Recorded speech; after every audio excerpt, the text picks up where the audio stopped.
इस वीडियो में आप सभी को चैप्टर 1 जो है रासायनिक अपक्रिया समीकरण जो है उसको एक वीडियो में देखेंगे, अर्थात जिसे बोलते हैं वन शॉट रिवीजन, उसको देखेंगे।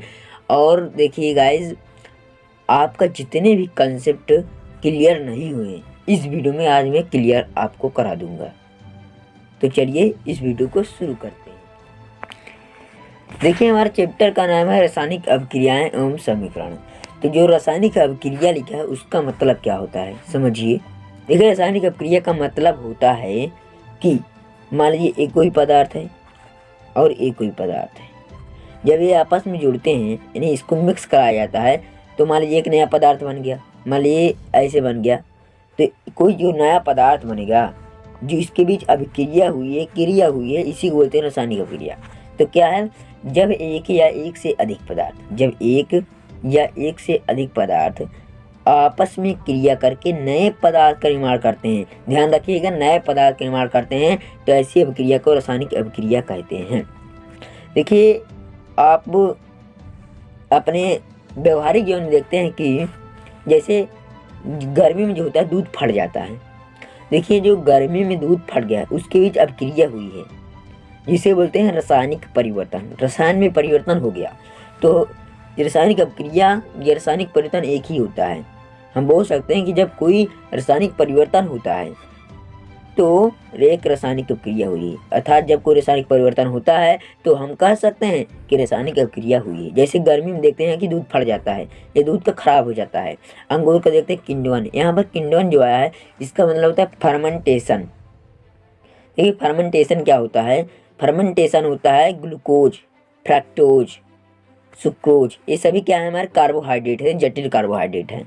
इनको सरल कार्बोहाइड्रेट में तोड़ना, जो जटिल हमारे हैं उनको किस में तोड़ना, सरल में तोड़ना।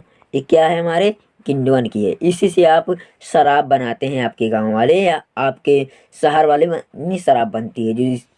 जो लोहे का संक्षारण है, लोहे का संक्षारण जानते हैं, जंग लगना, तो ये सभी क्या है हमारी, तो ये सभी हमारे रासायनिक अभिक्रिया के या रासायनिक परिवर्तन के उदाहरण है। देखिए, एक बात हम बोल दें कि जो रासायनिक अभिक्रिया के मुख्य विलक्षण की आप कैसे पहचानेंगे कि रासायनिक अभिक्रिया हुई है।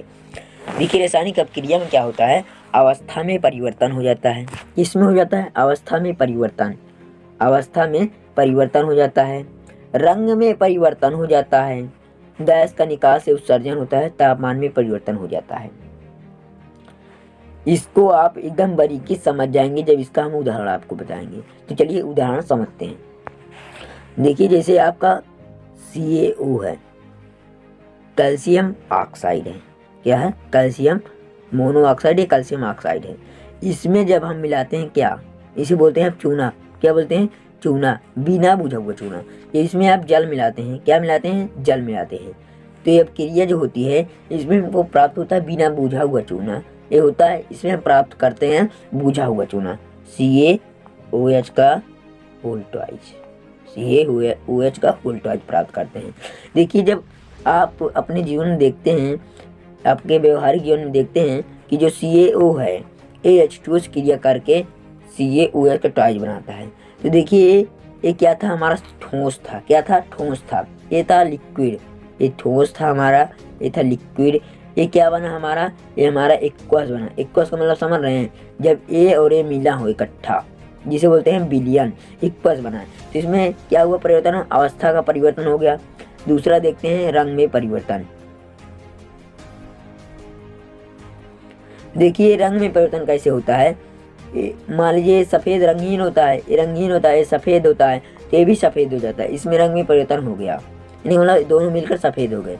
गैस का निकास, देखिए इसमें गैस का निकास होता है, थोड़ा बहुत ही गैस का निकास होता है, लेकिन अगर और अभिक्रियाएं देखेंगे तो उसमें गैस का निकास होता है। H2SO4 में आप जिंक डालते हैं, क्या डालते हैं, जिंक डालते हैं, तो क्या बनता है, बनता है ये जिंक, ये जो होता है इसके साथ हो जाता है, तो जिंक SO4 प्लस H2, इसमें क्या हुई, गैस मुक्त हुई, क्या हुई, गैस मुक्त हुई। आप इसको भले ही ना समझ पा रहे हो, लेकिन आप देखिए कि हाइड्रोजन गैस जो है मुक्त हो रही है।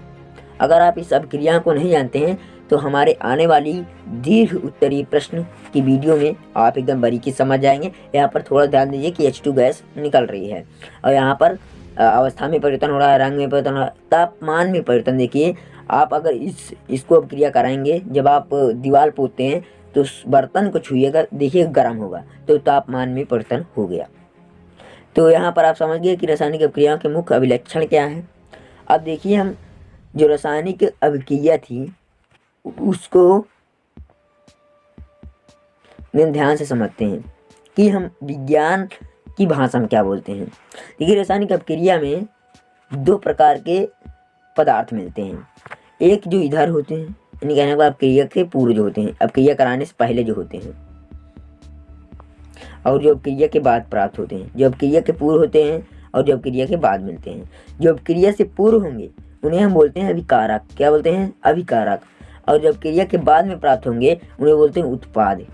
तो समझिएगा, रासायनिक अभिक्रिया में अभिकारकों के परमाणु नए क्रम में व्यवस्थित होकर, यानी अभिकारकों के जो परमाणु होंगे, इसके जो परमाणु होंगे ये व्यवस्थित होकर भिन्न गुण वाले और नए पदार्थ का निर्माण करते हैं। जैसे आप H2 और O2 को देखते हैं तो ये क्या बनाता है? जल। H2 बहुत ज्वलनशील गैस है, ये जलाने में सहायक होती है, और ये क्या है? बुझाने में सहायक होती है। ये क्या है? भिन्न गुण वाले पदार्थ को बना लिए, और ये अभिकारक हैं पूरे इतने, और ये क्या है? उत्पाद हैं। देखिए हम समझते हैं रासायनिक समीकरण क्या होती हैं, केमिकल इक्वेशन क्या होती हैं। एक पूर्ण रासायनिक समीकरण अभिकारक उत्पादों तथा प्रतीकात्मक रूप से उनकी भौतिक अवस्था को प्रदर्शित करता है। देखिए रासायनिक, इसका मतलब आप नहीं समझ पाए हो तो समझिएगा उदाहरण से। जैसे मान लीजिए क्या है? H2 है हमारा और O2 है, ये मिलकर क्या बना रहे हैं? ये बना रहे हैं H2O। देखिए H2 क्या है? ये हमारा गैस है, ये भी क्या है? हमारा गैस है। ये क्या है? लिक्विड है। अब बोल रहा अभिकारक, ये क्या है? हमारे अभिकारक है, और ये क्या है? उत्पाद है। इसके प्रतीक हम लिखें, ना कि हाइड्रोजन लिखेंगे ऐसे तो बहुत देर लगेगा, बहुत समय लगेगा। तो ये हमारा क्या है? अब बोल रहा प्रतीकात्मक रूप से उसकी भौतिक अवस्था। देखिए भौतिक अवस्था लिखना जरूरी है। रासायनिक के समीकरण को लिखते कैसे? ये है। देखिए सबसे इम्पोर्टेंट आ गया कि रासायनिक समीकरण को संतुलित क्यों करें। यह संतुलित रासायनिक समीकरण क्या होती है? देखिए संतुलित रासायनिक समीकरण जो होती है वह द्रव्यमान संरक्षण के नियम का पालन करती है, पहली बात। और इसमें रासायनिक अभिक्रिया से पहले तथा उसके बाद के तत्वों की परमाणु संख्या समान रहती है। कहने का मतलब अभिकारक जो होते हैं उनकी उत्पादों की संख्या के बराबर होती है। देखिए रासायनिक समीकरणों को संतुलित करने के लिए हीट एंड ट्रायल विधि का प्रयोग करते हैं। जो रासायनिक समीकरण है उसको संतुलित कैसे करते हैं, अगर आप ये नहीं जानते हैं तो जरूर कमेंट में लिखिएगा, बहुत ही बारीकी से हम समझा देंगे। सुविधा के लिए सबसे अधिक परमाणु वाले यौगिकों को सब पहले संतुलित करते हैं। जिसका परमाणु अधिक है उसको हम सबसे पहले संतुलित करेंगे। देखिए अगला हमारा इंपॉर्टेंट क्वेश्चन आता है कि भौतिक अवस्थाओं का संकेतन, कि भौतिक अवस्था का संकेतन कैसे करेंगे, यानी उसको दर्शाएंगे कैसे। तो समझिएगा, अभिकारकों तथा उत्पादों की गैस, द्रव, जली, ठोस अवस्थाओं को, अगर गैस है तो G से, गैस है तो G से, द्रव है तो L से, और जली है यानी कहने का मतलब विलयन है तो उसे एक्वस से, और ठोस अवस्था है तो S से दर्शाया जाता है। और अवक्षेपण, यदि अवक्षेप प्राप्त हुआ, अवक्षेपण का मतलब होता है या अवक्षेप का प्राप्त होता है, उसका मतलब होता है वह पदार्थ जो जल में विलीन हो, अगर प्राप्त होता है उसके इस चिन्ह से दर्शाते हैं। रासायनिक अभिक्रियाओं के प्रकार, टाइप्स ऑफ केमिकल रिएक्शन, ये बहुत ही इंपॉर्टेंट क्वेश्चन हमारा है कि रासायनिक अभिक्रिया के प्रकार क्या हैं। देखिए हमारे प्रकार बहुत हैं, लेकिन यहाँ पर हम 6 से 7 पढ़ेंगे। तो हमारी पहली जो अभिक्रिया है संयोजन अभिक्रिया, कॉम्बिनेशन रिएक्शन। संयोजन का मतलब जुड़ना, संयोजन का मतलब जुड़ना। ये कैसे जुड़ेंगे समझिएगा। संयोजन का मतलब होता है जुड़ना। जब 2 या 2 से अधिक अभिकारक, जब 2 या उससे भी अधिक अभिकारक तत्व या यौगिक मिलकर एकल उत्पाद का निर्माण करते हैं, यानी एक ही उत्पाद का निर्माण करते हैं। जब 2 या 2 हो या 2 से अधिक हो, मिल जाएं तो सिर्फ एक ही बनाए तो उसे बोलते हैं हम संयोजन अभिक्रिया। उसे संयोजन अभिक्रिया भी कहते हैं। उसे संयोजन अपक्रिया कहते हैं। वियोजन अपक्रिया क्या है, इसका एग्जाम्पल समझिए। देखिए यहाँ पर N2 गैस थी, क्या थी, N2 गैस थी।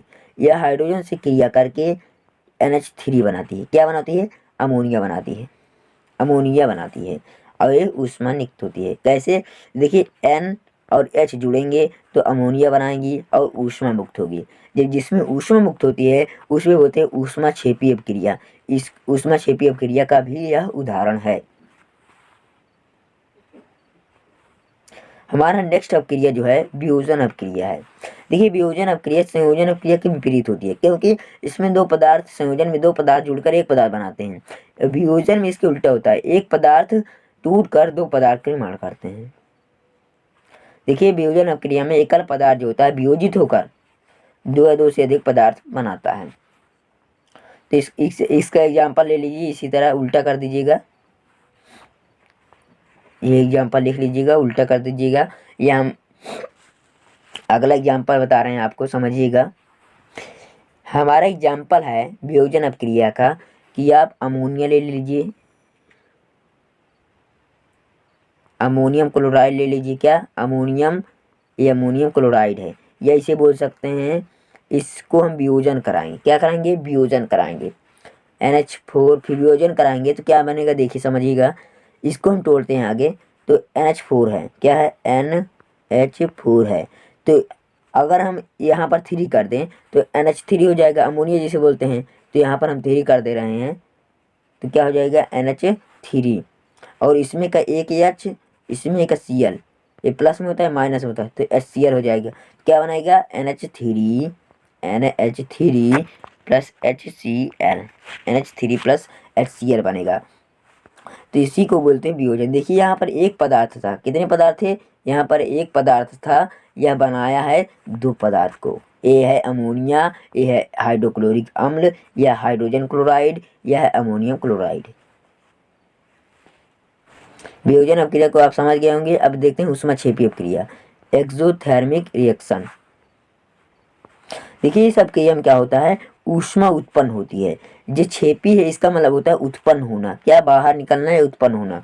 यानी ऊष्माक्षेपी अपक्रिया का मतलब होता है कि ऊष्मा का बाहर निकलना, ऊष्मा का बाहर निकलना। और ऊष्मा शोषी का मतलब होता है वे अपक्रियाएं जिनमें ऊष्मा अवशोषित होती है या ऊष्मा ली जाती है। तो इसको भी एग्जाम्पल के माध्यम से समझते हैं।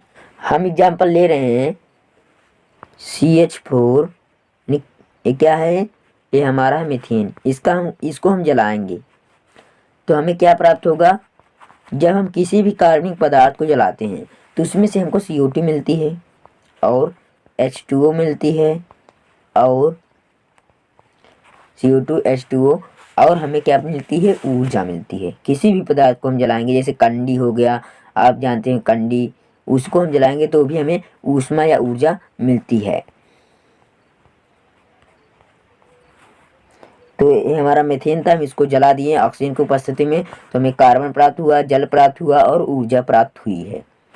और यदि हम ऊष्मा शोषी अपक्रिया के उदाहरण देखें तो सबसे अच्छा उदाहरण है नाइट्रोजन और हमारा ऑक्सीजन का। ये बनाते हैं नाइट्रस ऑक्साइड। क्या होता है, नाइट्रस ऑक्साइड, नाइट्रोजन और ऑक्सीजन मिलकर नाइट्रस ऑक्साइड बनाते हैं। और हमें इस अभिक्रिया को कराने के लिए इसमें हम गर्म करते हैं या ऊर्जा प्रदान करते हैं, ऊर्जा प्रदान करते हैं इस अभिक्रिया को कराने के लिए। तो हमें ऊर्जा देनी हुई, ऊर्जा देनी हुई। तो ये क्या है हमारा, ये है ऊष्मा शोषी अपक्रिया, क्योंकि इसमें हमें ऊष्मा देनी पड़ती है या अवशोषण होता है। तो आप इन दोनों अपक्रियाओं को समझ गए होंगे। अब हम अगली अपक्रिया देखते हैं, विस्थापन अपक्रिया। देखिए वह अपक्रिया जिसमें एक तत्व, मान लीजिए कोई अपक्रिया हो रही है, इसमें एक तत्व ए है, एक तत्व ए है, एक तत्व ए है, ये उत्पाद के बाहर का है, तो ये जुड़ रहे हैं 3 मिनट, समझिएगा।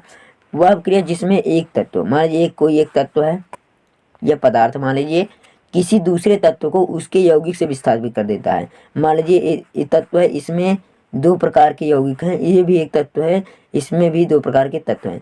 जो ए है इसको विस्थापित कर दे रहा है, इसको ए वाला जो है इसको विस्थापित कर दे रहा है। कलर चेंज कर लिए ताकि देखिए ये क्या है, ए जो है इसको विस्थापित कर दे रहा है, इसके पदार्थ से इसको विस्थापित कर दे रहा है।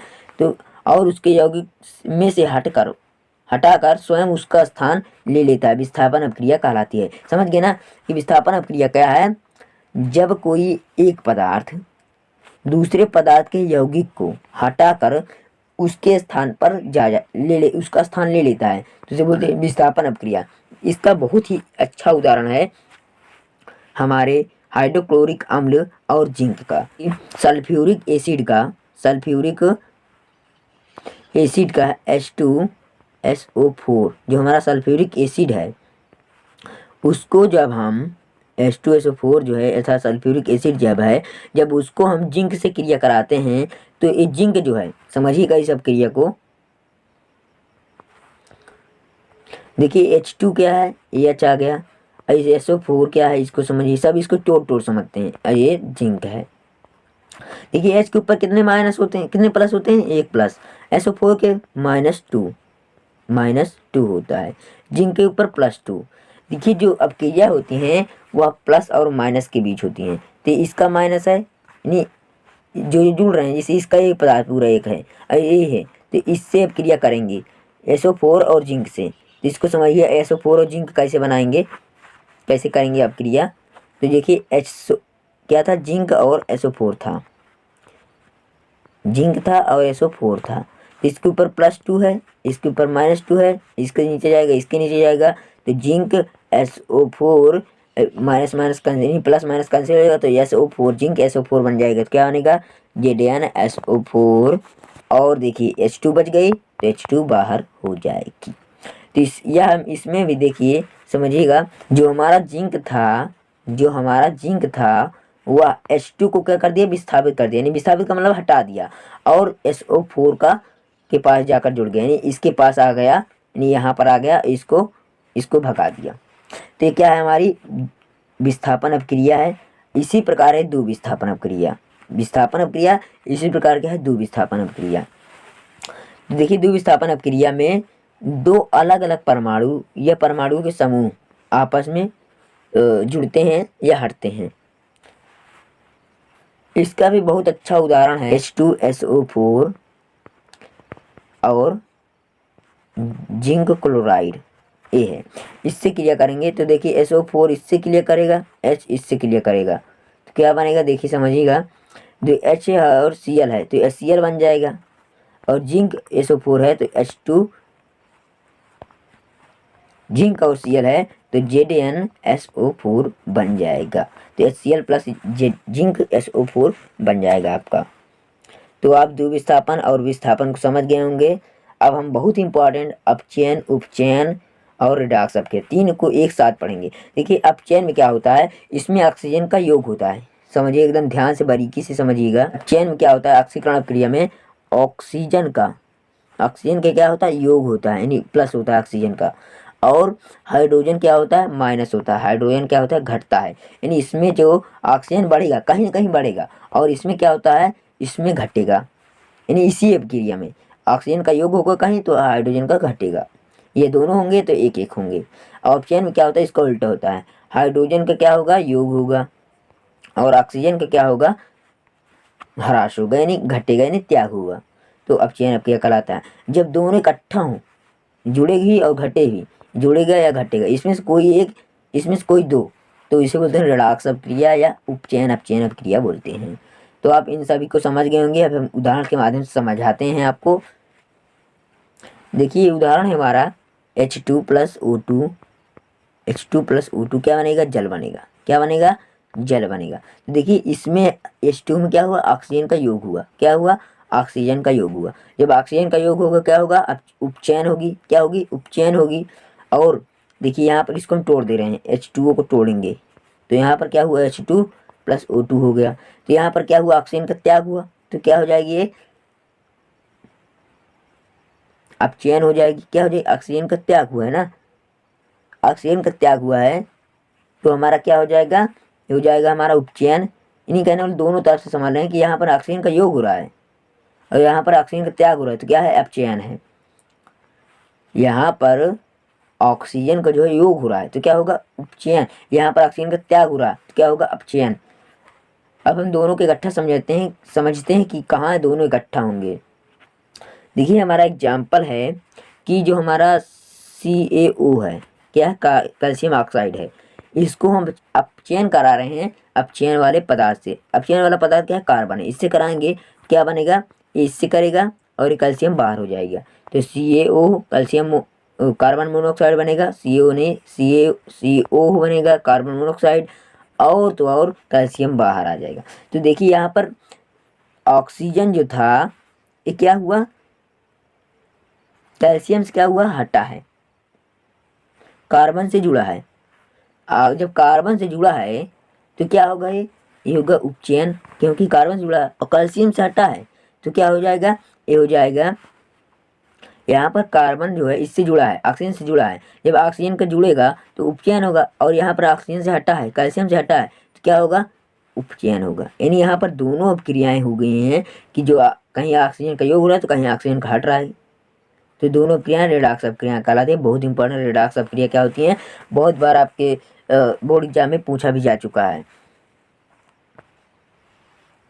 देखिए अवक्षेपण अपक्रिया क्या होती है, इसमें एक अवक्षेप का निर्माण होता है। अवक्षेपण अपक्रिया क्या होती है, वह अपक्रिया जिसमें अविलेय लवण, ये अवक्षेप क्या होता है, अवक्षेप का मतलब होता है जो विलेय न हो, जो पानी में या कहीं भी विलेय न हो, उसे बोलते हैं अविलेय लवण प्राप्त होता है, जिसे अवक्षेपण अपक्रिया कहते हैं। इसे इस तीर से व्यक्त करते हैं, इसे नीचे वाले तीर से व्यक्त करते हैं। तो समझिए इसका एग्जाम्पल क्या होगा। इसका हमारा एग्जाम्पल है, बहुत ही फेमस एग्जाम्पल है AgNO3, सिल्वर नाइट्रेट है। इसको हम NaCl से क्रिया कराते हैं, NaCl से क्रिया कराते हैं तो इसके साथ एक क्रिया करेगा, क्योंकि प्लस है ए माइनस है, और ए माइनस है प्लस इस क्रिया करेगा, क्या बनेगा समझिएगा, हमारा AgCl बनेगा, AgCl बनेगा प्लस, और NO3 Na है तो सोडियम NO3 बन जाएगा, NO3 बन जाएगा, क्योंकि इस पर माइनस है इस पर प्लस है तो माइनस प्लस एकदम रिलीज होएगा, उदासीन हो जाएगा। और इसमें भी प्लस है इसमें माइनस है तो ये भी उदासीन हो जाएगा। तो AgCl NaNO3, तो जो हमारा AgCl बना है, क्या बना है, AgCl जो बना है, AgCl जो बना है ये हमारा क्या अवक्षेप है, ये पानी में अविलेय होता है, इसलिए इस तीर से व्यक्त करते हैं इनको। तो आप अवक्षेपण अपक्रिया को समझ गए होंगे। अगर नहीं समझ पाए हैं तो मैं आपको आने वाली कक्षाओं में जो दीर्घ उत्तरीय प्रश्न होंगे उसमें एकदम बारीकी से समझा दूंगा आपको, जो आप अवक्षेपण अपक्रिया समझ गए। संक्षारण क्या होता है, कोरेशन जिसे बोलते हैं हम इंग्लिश में। देखिए इसका मतलब होता है कि जो धातुएं होती हैं, ये जो हमारे लोहा होते हैं उसमें क्या लग जाता है, जंग लग जाता है, वही संक्षारण है। जब कोई धातु अपने आसपास की अम्ल आर्द्रता आदि के संपर्क में आती है, किसके संपर्क में, नमी हो गया, अम्ल हो गया, आर्द्रता, पानी, वायु, हवा, ये सब के संपर्क में आती है तो ये संक्षारित होने लगती हैं, अर्थात इनमें क्या होता है, ह्रास होने लगता है, इनके पदार्थों को ह्रास होने लगता है। तब इस प्रक्रिया को संक्षारण कहते हैं। जैसे चांदी के ऊपर काली परत, इसको इम्पॉर्टेंट रखिएगा कि चांदी के ऊपर काली परत का जमना कौन सी अपक्रिया या किस कारण होती है, तो किस कारण होती है, संक्षारण के कारण। बहुत इंपॉर्टेंट है यह, आपके बहुत ही इंपॉर्टेंट, बहुत ही बड़े पेपर में आ चुका है। पेपर का नाम है नीट में भी आ चुका है कि चांदी के ऊपर काली परत का जमना किस अपक्रिया का उदाहरण है। तो बहुत इंपॉर्टेंट, इसको याद रखिएगा। और इसी प्रकार ये भी है तांबे के ऊपर हरी परत का चढ़ना, ये भी क्या है, बहुत इंपॉर्टेंट, तांबे के ऊपर हरी परत का चढ़ना, ये भी नीट में आ गया है आपका, और आपकी इंजीनियरिंग में भी आ चुका है दोनों। तो इन दोनों को एकदम समझ लीजिए कि ए इम्पॉर्टेंट है और ए इम्पॉर्टेंट, एकदम रट लीजिएगा इसको। अगला हमारा आता है लोहे का संक्षारण, यानी रस्टिंग ऑफ आयरन। जो लोहे का संक्षारण होता है वह हमारा हाइड्रेट, भूरे रंग का होता है, हाइड्रेट फेरिक ऑक्साइड क्या होता है, Fe2O3 × 2H2O, ये क्या होता है, हमारे लोहे में जम जाता है, जो कि भूरे रंग का होता है। आप लोहे को देखेंगे एकदम नया लीजिए, आप नया लीजिए तो क्या होता है, चमकता रहता है। जब उसे हवा में रख दें, पानी में रख दें, नमी में रख दें तो क्या होता है, भूरा हो जाता है, क्या हो जाता है, भूरा हो जाता है। तो क्या है, ferric oxide, hydrate ferric oxide उसका पर चढ़ जाती है, उसकी सतह पर चढ़ जाती है। तो इसी परत को ही हम बोलते हैं संक्षारण या जंग लगना। तो समझिए हवा, ऑक्सीजन, हवा यानी ऑक्सीजन आर्द्रता के कारण लोहे का संक्षारण होता है। लोहे की सतह पर भूरे रंग का हाइड्रेट या फेरिक ऑक्साइड की परत चढ़ जाती है। इसे संक्षारण या जंग लगना कहते हैं। जंग लगना पूछा है एक क्वेश्चन 2017 में पूछा गया था कि जंग लगना उसका उसका जो है अभिक्रिया, जंग लगना का सूत्र क्या है। क्या पूछा था, जंग लगना का सूत्र क्या है। तो जंग लगना का सूत्र भी याद रखिए, hydrate ferric oxide Fe2O3 × 2H2O होता है। तो आयनिक साम्य में क्या होता है, ये आयनिक विलायकों की वह अवस्था होती है जिसमें आयनिक अभिक्रिया कारकों तथा उत्पादों का सांद्रण परिवर्तित नहीं होता। जब सांद्रण परिवर्तित नहीं होगा तो उसे आयनिक साम्य बोलेंगे। जो हमारी इसकी दर है बदले नहीं तो उसे बोलते हैं आयनिक साम्य बोलते हैं। सबसे इम्पोर्टेंट आपका आता है विकृति गंधिता। क्या आता है, विकृति गंधिता और संक्षारण। ये बहुत इंपॉर्टेंट है। विकृति गंधिता पर संक्षिप्त टिप्पणी दीजिए। और क्या था इसमें, लोहे के संक्षारण पर टिप्पणी दीजिए। ये बहुत इंपॉर्टेंट है। विकृति गंधिता क्या होती है, ऐसी प्रक्रिया जिसमें वसा युक्त सामग्री खराब होने लगती है। वसा युक्त, जिसमें वसा पाई जाती है, फैट पाई जाती है, वह क्या होती है, सामग्री खराब होने लगती है। स्वाद व गंध में परिवर्तन होने लगता है। तो खाद्य पदार्थों का ऑक्सीजन से अभिक्रिया, जो खाद्य पदार्थ होते हैं उनमें ऑक्सीजन से अभिक्रिया कर लेते हैं और ऑक्सीकरण कर देते हैं, उनके गंध और स्वाद में परिवर्तन कर देते हैं। तो इसे बोलते हैं विकृति गंधिता। क्या बोलते हैं, विकृति गंधिता। तो यहाँ पर आपका चैप्टर समाप्त होता है। यानी 1 शॉर्ट जो रिविजन, जितने भी यहाँ पर हमारे जे थे हम उनको एक वीडियो में कवर किए हैं। यदि आप एक बार पढ़े होंगे, किताब को पढ़े होंगे, तो आपको एकदम बहुत बारीकी समझ में आया होगा। तो आज के लिए इतना ही, मिलते हैं अगले क्लास में। जय हिंद, जय भारत।